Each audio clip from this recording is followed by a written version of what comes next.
Boa noite a todos.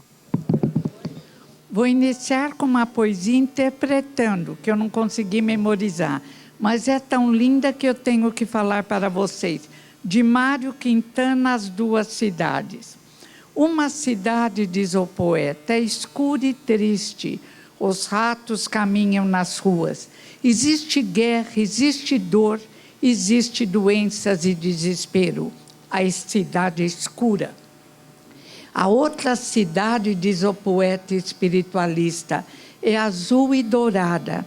Seus habitantes caminham felizes, erguendo hinos de glória e gratidão a Deus, por estarem criados e terem oportunidade de caminharem para a luz.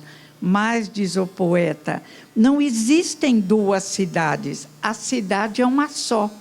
Cada um se coloca na dimensão que lhe é própria.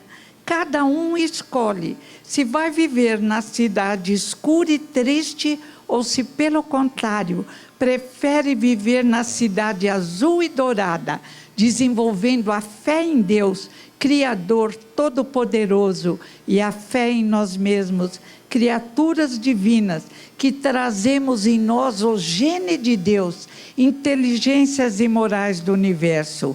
Mas foi para nos preparar para a cidade azul e dourada que Jesus veio à Terra, desenvolvendo uma autoimagem positiva. Sois Deus e sois luzes. E disse que nós não o compreenderíamos. E enviou o Consolador prometido, através do trabalho do mestre de Lyon, Allan Kardec.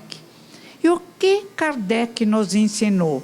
Ele veio apenas retomar, à luz das ciências do século XIX, o que Jesus deixara claro, mas nós, crianças voltadas apenas com os olhos para o barro da terra, ou como disse um camponês ao querido Boff, Leonardo Boff, crianças criadas tantas vezes como seres só de carne, galináceos, preocupados apenas com o que comer, com o que vestir. E hoje, no século XXI, ainda muitos se expressando na corpolatria, a adoração do corpo físico, outros na adoração do bezerro de ouro, tão condenado por Moisés. Que crianças somos nós que continuamos a desejar, como diria Paulo de Tarso, o alimento líquido? Que crianças continuamos nós, incapazes de enfrentar desafios com coragem, com fé? Que crianças somos nós, que perdemos horas preciosas em games, em novelas tolas, e gostando de resolver problemas que não nos competem, e paralisados pelo medo, pela dor, e sempre pela pergunta, por que eu? Incapazes de resolvermos os problemas, quando o querido Paulo de Tarso já falava sobre a necessidade das tribulações, e dizia, tribulações são oportunidade de crescimento, produzem experiência, e a experiência produz paciência, e a paciência nos faz desenvolver espiritualmente. E o Winnicott, que não é espírita, pesquisador das possibilidades do processo educativo, diz: precisamos tratar as crianças com respeito, mas impondo também frustrações, porque indivíduo que não enfrenta frustrações, desafios, não se desenvolve. O convite à coragem, em todas as horas da nossa vida, é a superação das necessidades de uma sociedade em desenvolvimento que, num conjunto de crianças muito pequenas, repete, permitindo que sombras do passado voltem. No convite aos desvalores morais, no convite à desagregação da família, no convite à desagregação do próprio indivíduo, que quer exigir apenas um bom extrato bancário. E algum de nós vai levar o extrato bancário? Algum de nós vai levar o corpo físico numa tentativa absurda de rejuvenescer? O que vamos levar depois desta caminhada linda que, segundo a maioria dos habitantes do planeta, se repete, conseguindo o desenvolvimento através de várias encarnações? Mas Jesus veio nos ensinar. Kardec veio repetir com propriedade. E um discípulo fiel de Kardec, José Herculano Pires, e meu coração se enche de alegria hoje pela homenagem prestada a este grande espírito, não porque ele é meu pai, mas pela coragem, pela resignação perante as tempestades da vida, pela força moral nas horas críticas, como dizia a mãe. O pai, ela dizia, minha mãe, é uma rocha, é uma fé que nada abala, e pela divulgação do Espiritismo em toda a sua pureza e integridade, dizendo sempre, devemos servir ao plano espiritual superior, não aos homens ou às instituições. Os homens passam, se transformam, as instituições também, mas a doutrina, a divulgação dos ensinamentos de Jesus, reapresentados por Kardec, que teve assessoria da equipe do Espírito da Verdade. Ninguém mais teve tal assessoria, só o filósofo Descartes sonhou com o Espírito da Verdade. Mas entre todos os escritores que vieram depois de Jesus ou antes, nenhum teve a assessoria de espíritos de luz dirigidos pelo Mestre Jesus de Nazaré. Por isso, ele traz uma estrutura de aço que tem que ser respeitada. Todo mundo tem o direito de não concordar, mas saia da doutrina espírita e funda sua própria escola filosófica. O que não podemos é enxertar, como fizemos outrora com o cristianismo, ideias próprias, tolices fruto da nossa imaginação, ou produto de ligação com mentes encarnadas ou desencarnadas em desequilíbrio. Jesus veio nos convidar à força moral. Jesus veio auxiliar os judeus que desejavam disciplina, desenvolvimento moral, a compreenderem que o sentido da vida é o amar ao próximo como a si mesmo. Que o sentido da vida é compreender que não existe barreiras entre nós. Ou como dizia o querido Paulo de Tarso, Deus é de todos. Fiz-me fraco com os fracos, fiz-me forte com os fortes para conquistar algum. Fiz-me judeus com os judeus, mas sempre os convidando à compreensão da finalidade da vida. Nós somos convidados a derrubar barreiras, nos compreendendo como uma grande família universal. Foram essas as lições que trouxeram, através do tempo, tantos sábios enviados por Jesus de Nazaré. 800 anos antes da vinda de Jesus, ele enviou à terra os druidas. Os sacerdotes druidas nas Gálias apresentaram uma religião espiritualizada que Kardec compara na Revista Espírita. Eles acreditavam no Deus único, acreditavam na reencarnação, no fenômeno mediúnico. E Kardec diz, mas é a mesma verdade espírita. A verdade é uma só. Brilha em flashes gloriosos com Buda, com Sócrates, com Platão, com Confúcio, com Zoroastro e com Maomé, que libertou seus escravos e tentou fundar uma sociedade de paz, de justiça e de amor. E foi, erroneamente pelos que o desconhecem, por duas frases ditas na defesa da sua cidade ameaçada, considerado um indivíduo capaz de violência. Precisamos estudar os grandes mestres para compreender a grandeza de Jesus, para compreender os ensinamentos de Kardec. Não queremos rótulos, queremos um indivíduo que é capaz de amar e de servir. O indivíduo que se expressa na tolerância, no respeito ao próximo e na compreensão de que mudamos nossa aparência física, mudamos nossa expressão intelectual, ora sábios, ora, se necessário for, se desejarmos, se for importante para o nosso desenvolvimento, deficientes intelectuais.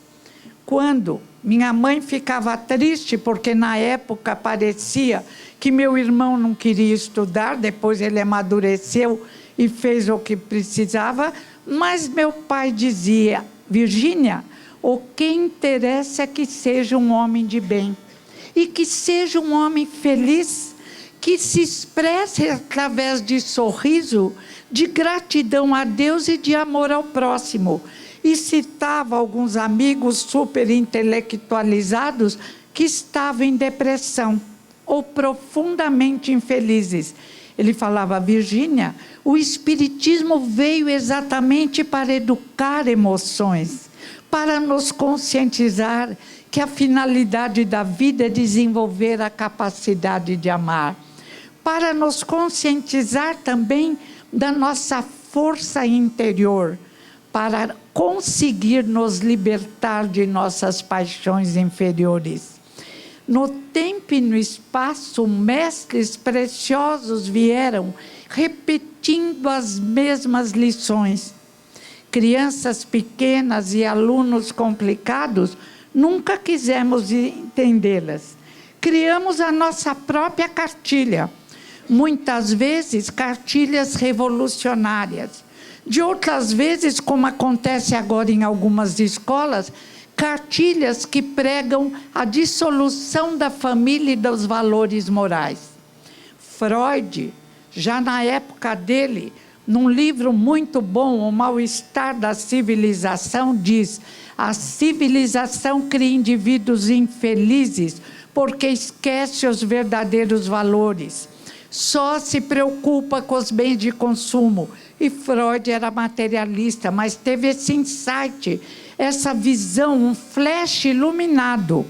Jung, que conseguia enxergar mais, porque é de espiritualista, diz: é preciso desenvolver a religiosidade, é preciso desenvolver a espiritualidade. Os indivíduos ficam com o coração ressecado, porque não desenvolve essa fonte de luz. Mas esse é o trabalho da doutrina espírita e de outras religiões. Só que graças a acreditarmos na reencarnação como Jesus ensinou, Nicodemos, é preciso nascer de novo. O que nasce da carne é carne, o que nasce do espírito é espírito. Por acreditarmos na comunicação entre aqueles que têm corpo físico e aqueles que não têm, um processo educativo que ocorre na casa espírita. Os que não têm corpo físico estão em estado de necessidade, precisam da nossa energia vital, que só os encarnados possuem, precisam da vibração da nossa voz, que é bem materializada e que permite que nos entendam e que se entendam de forma melhor. E Herculano apresenta esse desenvolvimento na compreensão da necessidade da mediunidade. E o mediunismo, o fato espírita, a comunicação entre encarnados e desencarnados vem dos séculos. Herculano apresenta essa ideia no seu livro O Espírito e o Tempo, quando fala nos vários horizontes culturais. Mas Paulo de Tarso dá uma verdadeira lição sobre mediunidade na primeira epístola aos Coríntios. Não fomos nós espíritas que inventamos o fenômeno mediúnico. No tempo e no espaço, já no horizonte primitivo, livro Espírito e o Tempo, a crença na mediunidade é um fato.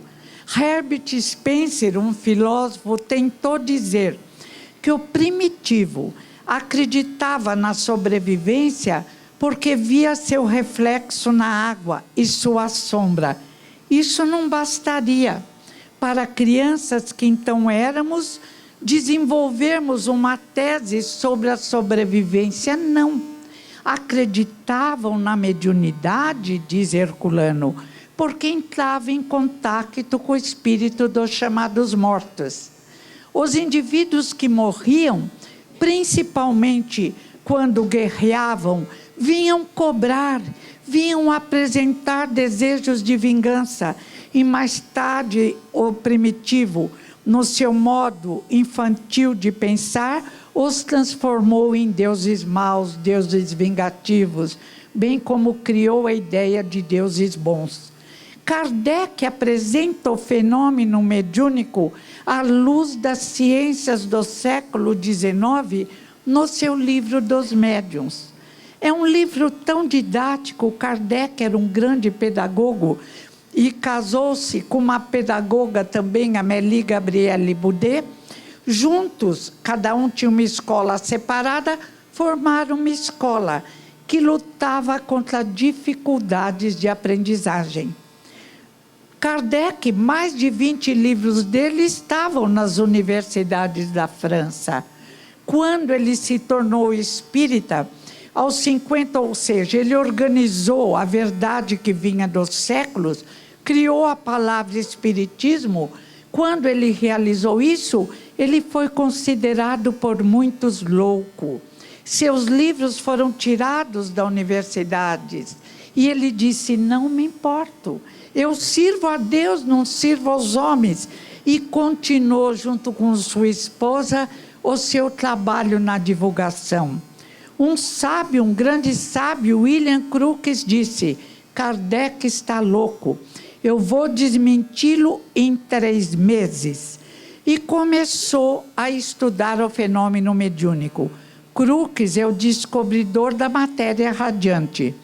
Depois de 3 anos de pesquisas intensas, Crookes conclui, o livro existe, foi republicado há uns 2 anos, acho, pela editora Clarim de Matão, Fatos Espíritas, William Crookes.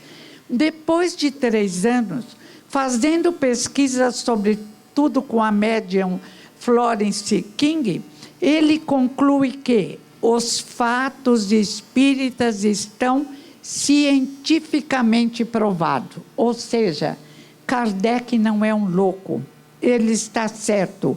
Os espíritos sem corpo físico agem sobre o mundo físico. E Crookes fez mais, tirou fotografia da médium adormecida com o espírito materializado. Não se tornou espírita, mas fez muito mais do que se tornasse, dando corajosamente a conclusão de um espírito corajoso e honesto. Os espíritos existem, agem sobre o mundo físico. O espírito que se comunicava pela médium transportava material de uma sala para outra. Mas a parapsicologia está aí. E estuda os fenômenos teta, que nada mais são do que fenômenos que apresentam os avisos de pós-morte. Indivíduos que morreram, às vezes, depois que morrem, dão aviso de que morreram. Derrubam quadros, batem na parede, provocam vários fenômenos como se dissessem, estou vivo, eu não morri, a morte não existe. Mas Jesus provou que a morte não existe, não o entendemos. Ele não ficou preso na cruz, embora até hoje tenhamos vontade de, por complexo de culpa, carregar Jesus na cruz. Não, ele logo ressuscitou em toda a sua luz, em toda a sua grandeza. E Paulo de Tarso, aquele que depois que viu Jesus à porta de Damasco, compreendeu a grandeza do Mestre e passou a servi-lo, diz, se Jesus ressuscitou, todos nós ressuscitamos. Nenhum de nós morre, as famílias não se destroem, a vida continua do lado de lá. Deus é amor, é o pai da parábola do filho pródigo, é o pai, o pastor que vai atrás de uma ovelha perdida. Na parábola do filho pródigo, a inteligência suprema do universo, causa primária de todas as coisas, vai buscar a ovelha que caiu no abismo. Nenhuma ovelha vai se perder. Nenhum de nós deixará de ser assistido.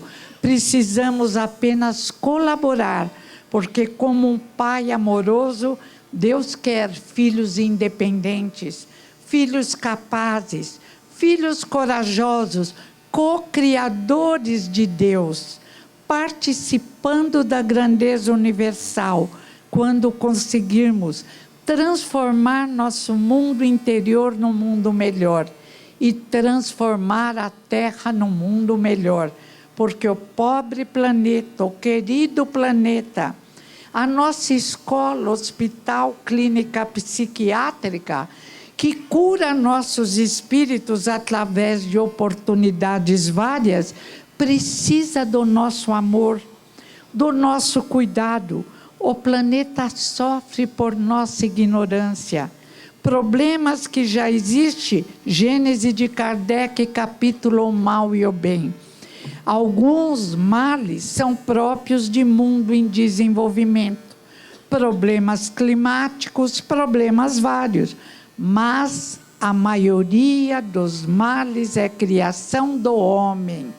A guerra, a fome, a orfandade, os indivíduos de rua, o orgulho, o egoísmo, a falta de respeito com o próximo, a incompreensão das necessidades das nossas crianças, dos nossos reencarnantes, quando tantas vezes a escola não educa e a família também não educa, e os pais espíritas não levam a evangelização, e as crianças crescem confusas, ansiando por um mundo de paz, de justiça e de amor.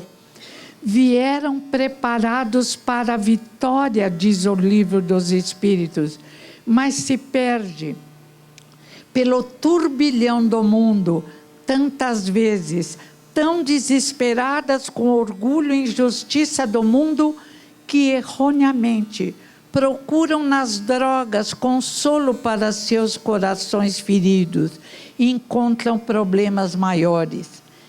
Se os pais educassem seus filhos, se os pais se educassem, se nós todos nos educássemos exemplificando amar ao próximo como a si mesmo, se nós todos conseguíssemos libertar-nos pelo menos 50% do nosso orgulho, da nossa indiferença, outra seria a história do nosso querido planeta Terra, da nossa querida escola Terra. E a casa espírita é o oásis de paz, que nos reforça nas horas de fraqueza, que dá energia vital e espiritual através do passe, que nos consola através da leitura, da conversa, em nome de Jesus. Mas tantas vezes, assim que o indivíduo melhora um pouco, vira as costas à casa espírita e deseja viver apenas em torno dele mesmo, girando como um pavão tolo, preocupado apenas com os bens da terra, como grandes faraós ficaram preocupados com as grandes pirâmides, gastaram fortuna para seus túmulos preciosos e provavelmente no mundo espiritual ainda estudam fórmulas, lições para que consigam um desenvolvimento pleno. Herculano Pires, num outro livro magnífico, O Mistério do Ser ante a Dor e a Morte, nos traz uma lição preciosa. Eu vou tomar um pouco d'água porque eu havia perdido minha voz e estou encontrando. Graças a uma fono. O Espiritismo não dispensa o tratamento médico. E ela disse, fale, mas não demais. Que mulher que não fala demais? e disse: quando estiver falando, pare, respire e toma água. Falei: tudo bem, seguirei suas ordens. Herculano, num livro magnífico, O Mistério do Ser ante a Dor e a Morte, diz assim: nós espíritas, e isso é o que vou falar, transformamos o Consolador em acusador. Tudo fizemos no passado. Devemos sofrer, mas ninguém quer sofrer. Um desafio é transformado em castigo e provoca grito. Mas Herculano diz: criamos no Espiritismo, o que é muito triste, a ideia de que somos criaturas inertes como pequenos peixes fechados num aquário. E ainda existem capatazes de Deus nos chicoteando para provocar nossa evolução. Deus não nos castiga, não existem capatazes de Deus. Deus é amor, é paciência, é perdão incondicional. Mas tendo dentro de nós a marca de Deus, a luz, o impulso de transcendência, que é o desejo de superar nossa animalidade que herdamos dos animais e exageramos além dos animais que caminham de forma quase correta através dos instintos. Deus nunca criaria capatazes, seja o nome que lhe demos, obsessor, outros nomes menos bonitos e interessantes, jamais para castigar seus filhos. Mesmo os pais humanos procuram educar através do amor. Deus não é uma pessoa física, não é um ser material. Em A Gênese de Kardec, encontramos 2 capítulos lindos que vocês devem ler. Simples, preciosos, didáticos. Atributos de Deus, que começa assim: não podemos saber bem exatamente o que Deus é, mas analisando o que ele não pode ser, chegamos à conclusão de algumas qualidades de Deus. Por exemplo, ele é imaterial. Não poderia ser material, senão ele se modificaria com o tempo. É todo poderoso.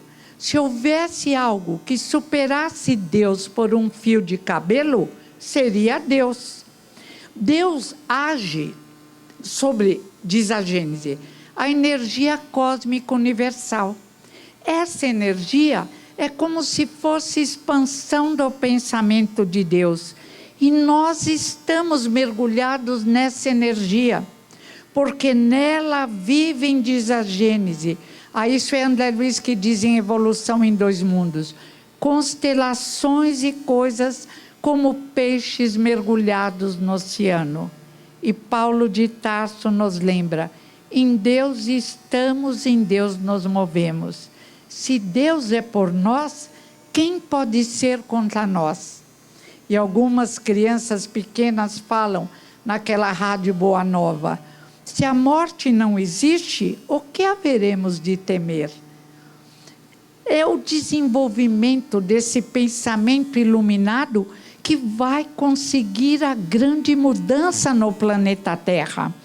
Quando, e a ciência está chegando lá, quando a ciência que já chegou ao corpo bioplásmico, que é o perispírito, que é o Ka dos egípcios, que é o corpo espiritual do apóstolo Paulo, quando a ciência chegar ao espírito, haverá um só rebanho, um só pastor.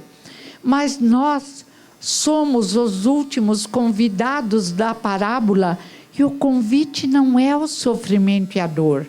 Nós é que nos apegamos às sombras escuras e espargimos de nós mesmos pensamentos de uma afetividade dolorosa, mergulhados, amarrados tantas vezes num passado que já passou. Ou como dizia Estevão, livro Paulo e Estevão, do querido Emmanuel, lindo a história de Paulo e Estevão. Cada vez que Paulo via Estevão, e Paulo tinha visões, e a Bíblia é o livro que mais traz visões de espíritos que apresentam como anjos. Paulo viu Jesus, Paulo via Estevão e Abigail, sua ex-noiva, e cada vez que ele via Estevão, ele se ajoelhava e pedia perdão. E Estevão disse um dia em que ele viu Estevão numa caverna. A história é linda, mas vocês têm que ler o livro, eu não vou contar.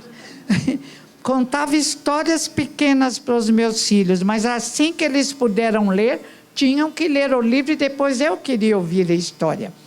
E Paulo mais uma vez se ajoelhou. Perdoa-me, Estevão, eu permiti que você fosse apedrejado. Estevão disse: para, Paulo, eu já te perdoei tantas vezes, para com isso, não fique focado no passado. Volte teus olhos para o presente e construa um futuro de luz. E esse é o convite que a espiritualidade nos faz. Não vamos ficar preocupados com o passado. O passado passou. Chico Xavier tem uma frase linda: não podemos modificar o passado, mas podemos criar um novo presente. Enquanto Paulo esteve amarrado ao passado, ele não se desenvolveu plenamente. Quando ele se fixou num presente de trabalho e preparou um futuro de luz, ele se transformou no maior divulgador do cristianismo. Quando ele fala em mediunidade e diz que entre todos os dons prefere a profecia, que nós espíritas chamamos o profeta de médium, tanto faz, ele descreve bem na primeira epístola aos Coríntios e vemos que é a mesma coisa.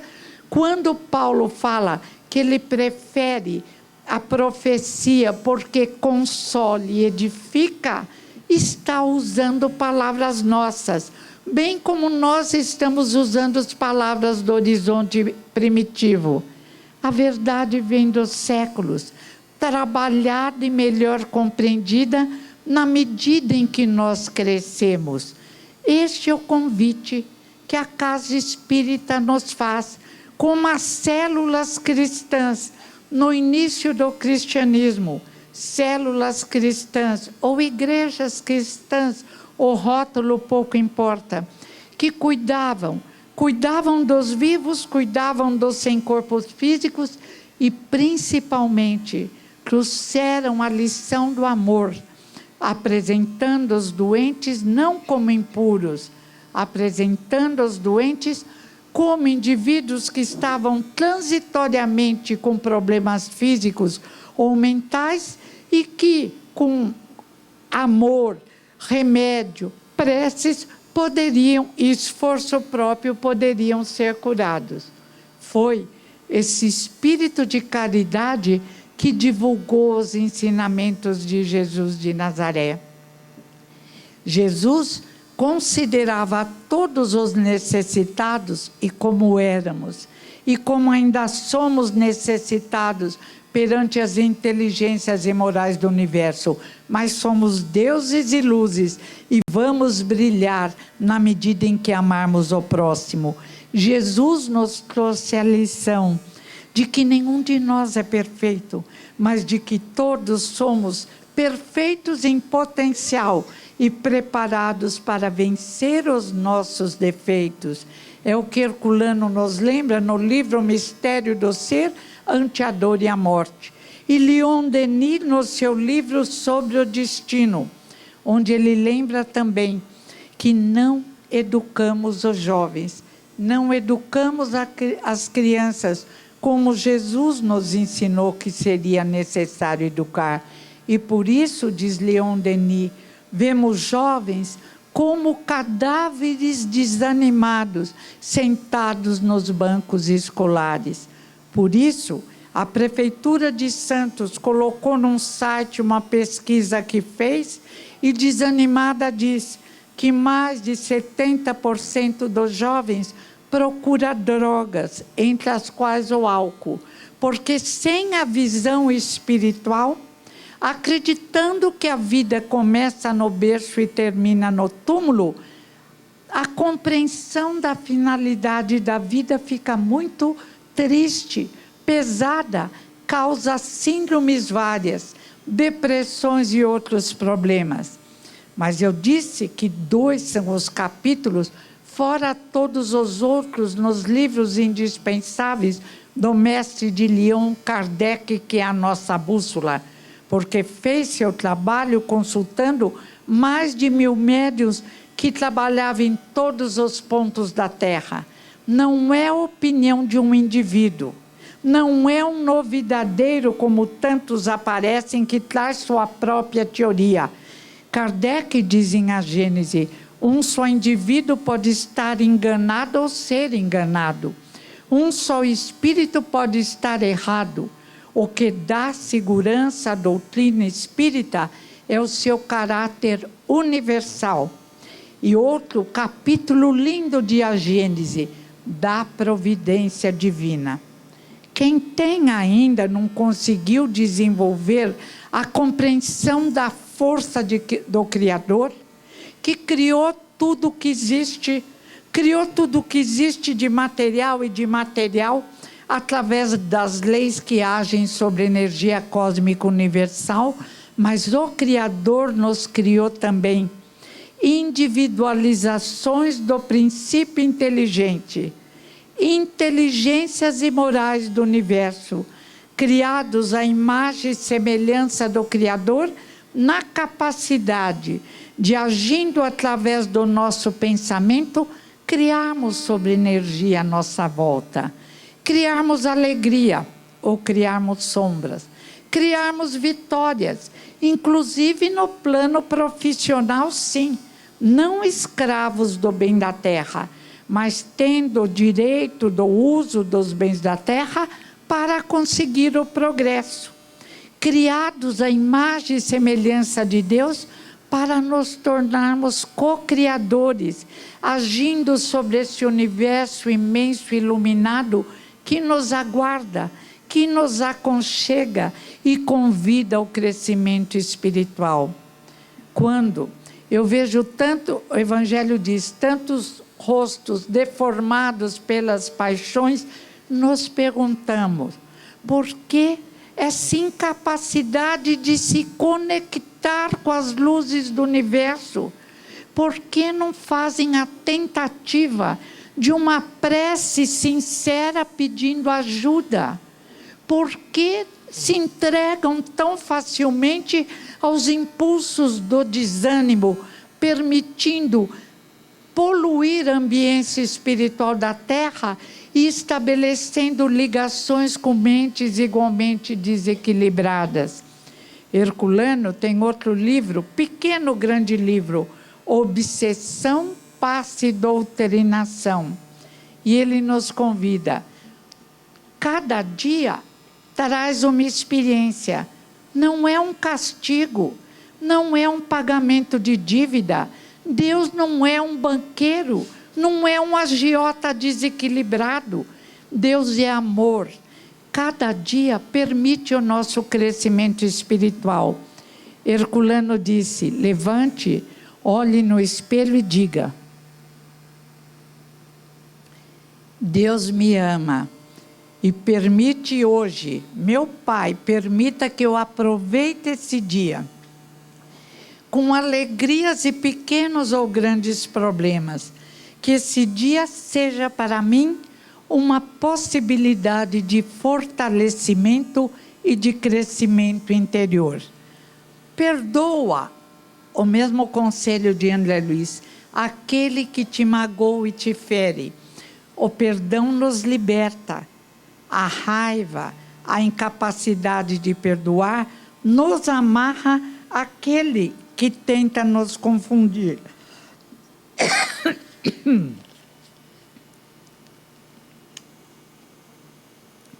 Eu deveria falar menos, mas não consigo. Vocês me... Agora eu estou falando exercícios de foniatria para poder falar mais. Mas não demais, estou de olho no relógio. Tudo tem limite, vocês não são obrigadas a aguentar excessos. E Herculano continua, vá na sua casa espírita, ou se não é espírita, vá na sua casa espiritualista. Até alguns irmãos nossos evangélicos, que diziam que nos comunicávamos com o diabo através da mediunidade, estão procurando realizar práticas mediúnicas, exorcismo, provando que não inventamos nada, que o fato é real.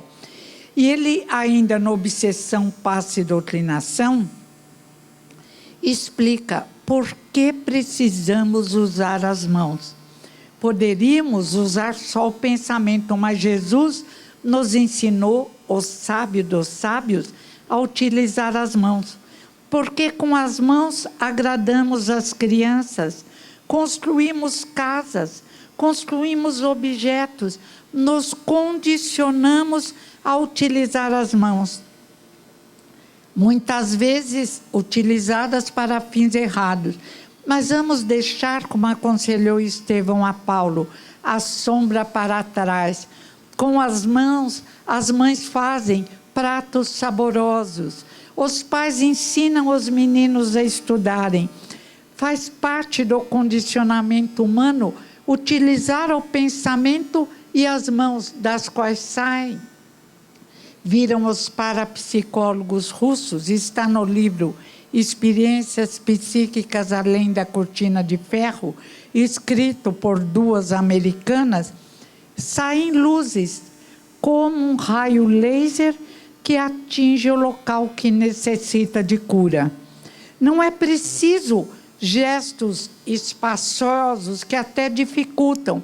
Somos instrumentos, doamos o magnetismo. E outro dia eu vi uma informação que eu parei e arregalei os olhos. Falei, só me faltava essa. O moço que eu amo, que eu conheço, disse, o passe espírita não vale nada. Bom era o passe de Mesmer.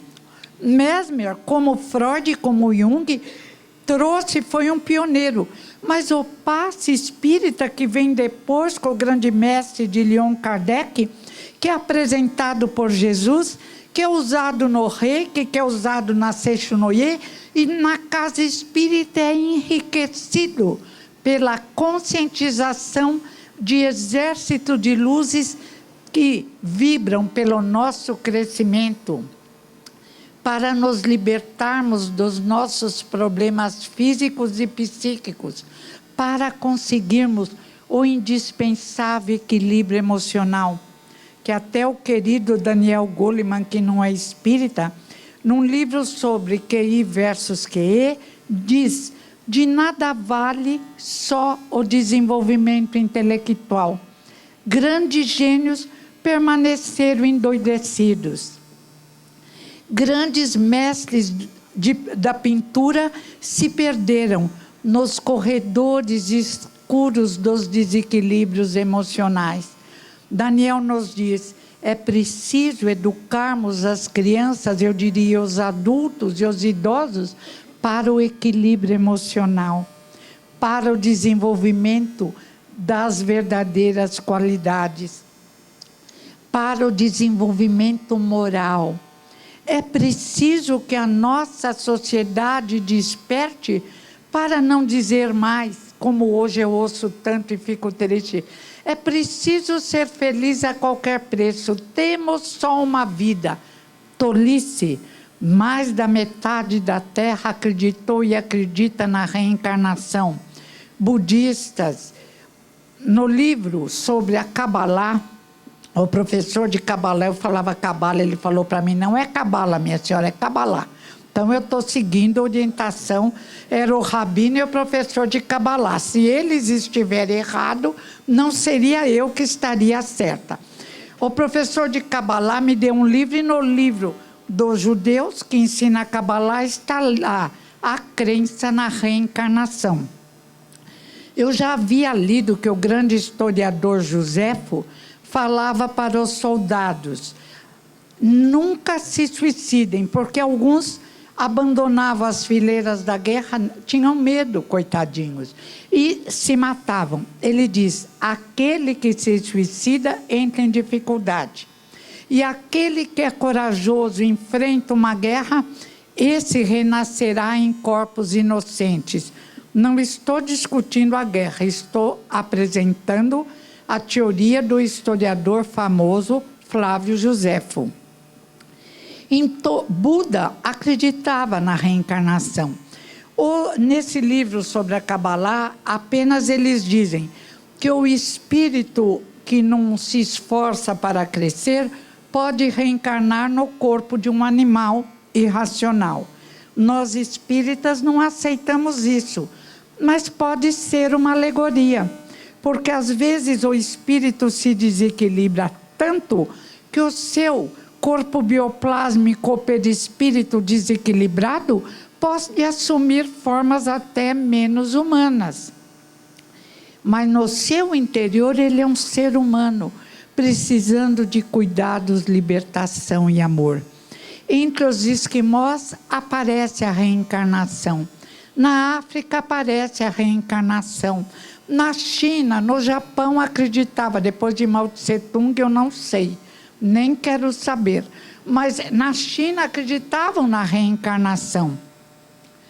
E nós espíritas acreditamos, mas agora um grande número de pastores protestantes estão aí, vou citar os livros, para não dizerem que eu estou inventando.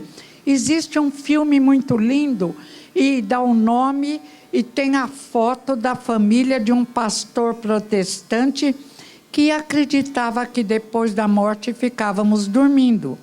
O filhinho dele de 4 anos, alguém aqui assistiu O Céu é Verdadeiro? O céu é lindo, né? O filhinho entra 4 anos num estado de quase morte. Ele fica desesperado, o pastor, ele briga com Deus e exige que o filho fique bom. Não é porque ele exigiu, é que o menino tinha que ficar bom e fica. E quando o menino vem, começa a informar o que viu. E o pastor começa a ficar perdido, porque ele sabe que o filho não tem material para imaginar tudo aquilo. E certa vez ele começa a ouvir o filho, e o filho fala: pai, eu encontrei Pop. Pop era o avô. Ele encontrou o avô. Onde, filho? No céu. O pastor já para. Corre, pega a foto de Pop e fala: é esse? Ô pai, no céu não tem ninguém velho nem de óculos. Ai, que bom, né? Não precisa fazer plástica, é amar o próximo. Aí o pai sobe correndo, vai procurar a foto do Pop jovem e traz o Pop jovem sem óculos. Mostra para o filho no meio de uma porção de gente. Ele fala: esse é o Pop. O pai já parou, o menininho vai mais longe. Um dia ele diz, a mãe havia perdido um nenê.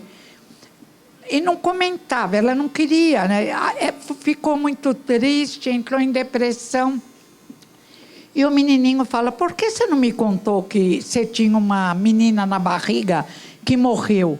Ela arregalou: como você sabe disso? Eu encontrei com ela no céu, ele chama a espiritualidade de céu. E ela me contou, a mãe para.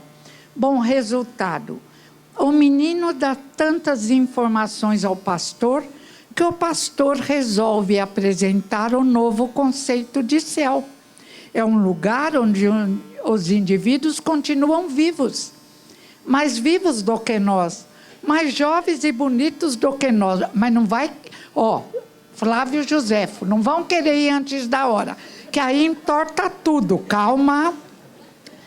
E o pastor vai apresentar à sua comunidade essa ideia, e querem tirá-lo, ele não é mais responsável, porque como ele fala tanta bobagem, mas ele explica bem, tão bem, que a comunidade aceita a ideia do pastor.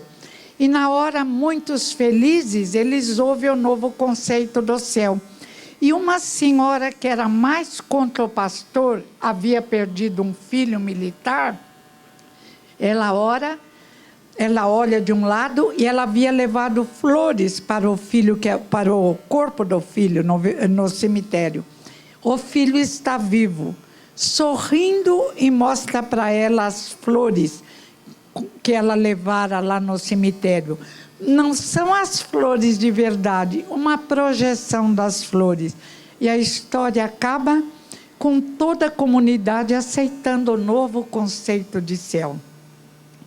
E ainda 2 livros, eu vou rápido. Tem um de uma ortopedista, professora universitária americana, doutora Mary. Ela escreveu: Fui ao céu e voltei.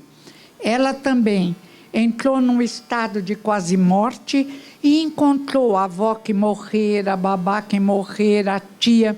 Ficou tão feliz que não queria voltar para o corpo físico. Ortopedista, ela sabia que as pernas estavam gravemente quebradas. Mas a família disse para ela, volte. Aí ela conta, eu dei risada, ela disse que ela pensava, olhava o corpo já meio azulado, muito feinho, como eu vou entrar nesse corpo? Aí ela tem uma ideia, ela senta na barriga e se encaixa, volta à vida. E durante 2 anos, no livro ainda aparece ela de muletas, em tratamento, em grande tratamento. Mas aí ela também diz que agora ela acredita tem uma nova verdade. E corajosamente começa a fazer palestras sobre essa verdade. E o Dr. Iben, num livro, eu comprei na Saraiva, são pequenos, grandes livros, Uma Prova do Céu. Neurologista, também professor universitário nos Estados Unidos. Ele tem uma meningite por bactérias que diz que acaba com o cérebro. E fica muito tempo. Os médicos queriam desligar os aparelhos. E a família se unia em torno dele, a família protestante, e orava. Ele era filho adotivo, a família biológica nunca o reconhecera. Envergonhado. Porque o pai e a mãe eram muito jovens quando ele nasceu, eram solteiros e entregaram o bebê para adoção. Cada vez que o moço aparecia, eles rejeitavam. Quando ele fica doente, os pais biológicos aparecem e se unem orando em torno do Dr. Iben. E ele conta, ele demora mais tempo, ele vai para ele diz, a cidade das luzes. Ele vai para uma região desconhecida, uma região toda iluminada, e tem sempre uma moça a acompanhá-lo. E ele fica tão encantado e descreve algumas coisas que ele não quer sair de lá. Aí também dizem para ele, sua hora acabou, saia. Ele diz, não, eu estou tão bem aqui, por que vocês querem que eu vá embora? Porque aqui ainda não é o seu lugar. Ele se vê fora da cidade, o portão fechado. Aí ele se vê no quarto do hospital e volta. Durante 1 ano ele ainda ficou confuso. Depois ele vai visitar a família biológica que finalmente o aceitara e folheando um álbum da família no qual ele não está, aparece a foto daquela moça que mostrara para ele a cidade das luzes. E a mãe explica que aquela era a irmã que morrera quando tinha 15 anos. E o Dr. Iben, corajosamente, impulsionado pelo filho, começa a contar a verdade. O céu existe, não permanecemos dormindo. A vida continua. E cada um encontra aquele que construiu, aquilo que fez por merecer. Sem medo, sem neuroses. Se não estiver muito bem, vá à casa a qual esteve filiado quando encarnado, entra num processo de cura, se comunica, é doutrinado e vai ser levado a tratamento. O Senhor Deus é meu pastor, Salmo 23, nada me faltará. Deitar-me faz em verdes pastos, guia-me mansamente a águas tranquilas, refrigera minha alma por amor ao seu nome. Ainda que eu andasse no vale escuro da sombra da morte, Deus está comigo. O Senhor Deus é meu pastor, nada me faltará. O Consolador prometido traz de volta o otimismo, a alegria, a apresentação da nossa autoimagem positiva pelo nosso irmão mais velho, Jesus de Nazaré. Somos deuses, somos luzes. Temos o livre-arbítrio, a possibilidade de escolhermos o caminho para crescermos, mas existe um determinismo ao qual não podemos fugir. Paulo de Tarso gostava de falar disso. O nosso determinismo é que, queiramos ou não, Deus nos faz amadurecer. Quando necessário, amigos espirituais permitem abalos, como acontece agora em todo o nosso planeta, para que nossa sociedade egoísta, materialista, e nós fazemos parte, temos nossas sombras interiores, consiga finalmente a construção do mundo sonhado, de paz, de justiça e de amor. É para isso que estamos na Terra, para a felicidade conquistada com a maturidade espiritual. Obrigada.